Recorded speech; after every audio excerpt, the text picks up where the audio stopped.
Hey guys, welcome back to No Name Landia. You may notice that I'm not doing a build video. This is the second time in a row that I didn't record anything because it just takes up a lot of room on the old scratch drive, and I don't really want to. I want to be different. Sure, we'll go with that. We'll go with that reasoning. So this is what I've done in the park for the past 2 weeks, and if you remember, Mass created this coffee shop, this restroom, I think this bakery, hotbed brewery, and the theater. And what I decided to do, as I always do, is pull them off of where they were, put them in new positions, and leave it to another person to finish. I actually did not intend to do that, but that's kind of how it worked out this week. But I did sketch out a lot of this new area that we're trying to work out, and historically in the park, this is the next big area where they put money into. So if this log flume area with these a lot nicer buildings, a lot smaller buildings, just smaller scale and everything. This was definitely the next part, with the centerpiece being the theater, because in those days, theaters were big attractions. We have got a carousel back there just to make it seem like there's actually something there, because we don't have theaters yet. But let's get started with the coaster, because I'm sure that's where all of your eyes went first. And the coaster is Peregrine. It's not Viper. It's not Viper 2. It's Peregrine. I just didn't create a sign for it yet. And it's changed a little bit. And okay, so I'm recording this after the update, so you can see that they've actually improved the supports. It used to be that they were super wide and kind of ugly and just plain awful. Kind of like how these are right here. It's like you don't necessarily need that wide of an angle for tall supports. It looks like they're slowly fixing that over time, but in the meantime, because this was built before the update, I've got these supports here. Also, because we don't have collision anymore, they float above the track, so this all get fixed. But right now it is is just proof that this was built before the update, and I am recording this after the update, so all your sense of immersion is gone. And who wants that anyway? But yeah, I took on a theme. We wanted this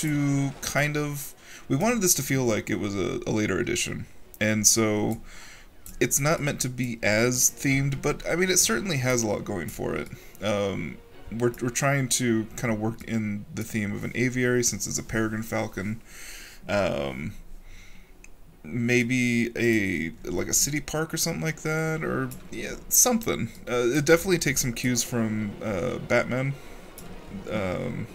especially the Gotham Park and everything. This is also my attempt at a transfer track, and again, this is pre-update, so nothing connects or anything. This is what we had to work with before we even knew that collision was not going to be a thing anymore. The supports don't connect.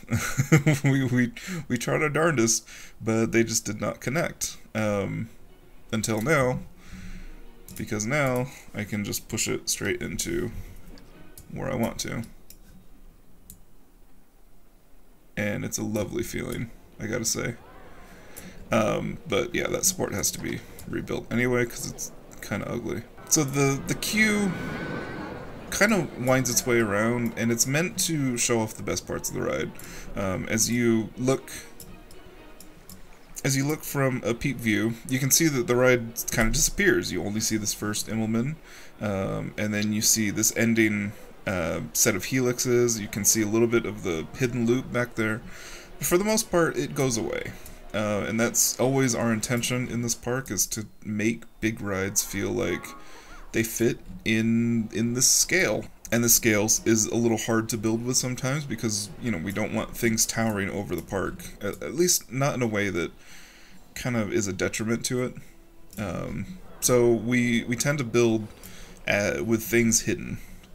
But as you come around the queue, more stuff is revealed to you. And the first big point is that you get to walk over this bridge with the roller coaster rumbling underneath. I could see myself just standing there waiting for a train. But the peeps don't seem all that interested. They're kind of dumb. And then it starts heading down, which is kind of a psychological design a little bit. You're meant to start to feel like you're heading into the Peregrine's domain. That's why I wanted it to continue downwards. And also, a nice little benefit is that you don't see the queue. You don't see people queuing up for it unless you're really looking for them, which helps with sightlines, and it makes it seem like, oh, this queue's not that long. When in fact, it's not terrible, but it's sizable. When it's full, I think it's a 30-minute queue, which I guess in Planet Coaster time would be 2 hours. Haven't really worked out a scale for that yet. But because you're so close to the ground, we put up these protective fences, and then you head into basically the major cattle pen of the whole queue. I feel like this is something that parks would do, because they have the space to do it. And if we continue further, I've taken Mass Theater and I've expanded it a little bit. I also elevated it so that it kind of had some stance, some stature. I feel like this building would have been very important in this era of the park, as theaters generally were, and visually it looks nice. No other way to put that, really.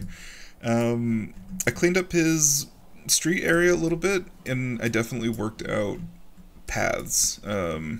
Paths can sometimes be tricky. This is all concreted over, but I actually have cut this path because people were using it too much to get to other areas of the park. I wanted to make sure that people were directed in this longer path, but less dense path. Peeps don't really care how dense the path is as long as they get there quickest, and I don't really like that aesthetic, so I'm forcing them to go around because I'm mean and they need the exercise. And the final ride that I really added to this area, besides the train kind of getting this star treatment a little bit, again, this is before collision was a thing, or before collision being turned off was a thing, so it took a good bit of time. And had I known, I don't know if I would have taken this on, but it's supposed to feel like it's part of the older part of the park. Things were built around it. I mean, the railroad is definitely the oldest thing, but like this car ride, it crosses over into another area, so the crossings have to look as good as, you know, the rest of the ride does. So we made this cute little bridge, and it heads around, and we haven't really finished this whole ride, but it's just supposed to be a simple little park ride, very nice, manicured. Again, this was built in a time when these rides were kind of important. They're kind of like the backbone of these parks. This is definitely not a new addition in terms of our timeline, and so we want it to have a little bit more of maturity in its landscape, and just a nicer, tighter budget. You know, it's not a huge ride, but it would certainly take a bit of money to make happen. That was our intention, at least. And dare I say, that pretty much wraps it up for this episode. Sorry it wasn't a build episode, but like I said, I don't really do build episodes. My building style is very erratic, and it doesn't work well. I tend to start on something, then stop, and then go to something else, so I don't stick to one thing for too long. That's just how I build, and that's how I figured how I build, so you're just gonna have to deal with it. But we'll talk about this much more in episode 18 with our next bro guest. Huge thanks to Frontier for giving us this awesome update, and honestly, I was not expecting Collision to be gone so quickly. I know we railed against it pretty hard, and I'm really glad that Frontier listened, but I don't know, I'm cynical still. I'm cynical for everything that the community has had to endure, basically, with bad developers and promises and lies, mostly lies. So I was legitimately surprised when they took out Collision. And perhaps that's something that I have to deal with. Perhaps that's my issue. But again, we have been burned so many times in this genre that it it's still hard to believe that a developer is here for us and is doing things for us. So a huge thank you to Frontier and everybody that's worked on this game, everybody that complained about Collision, and all the people that listened and made this happen. I'm really excited with the direction the game is going now.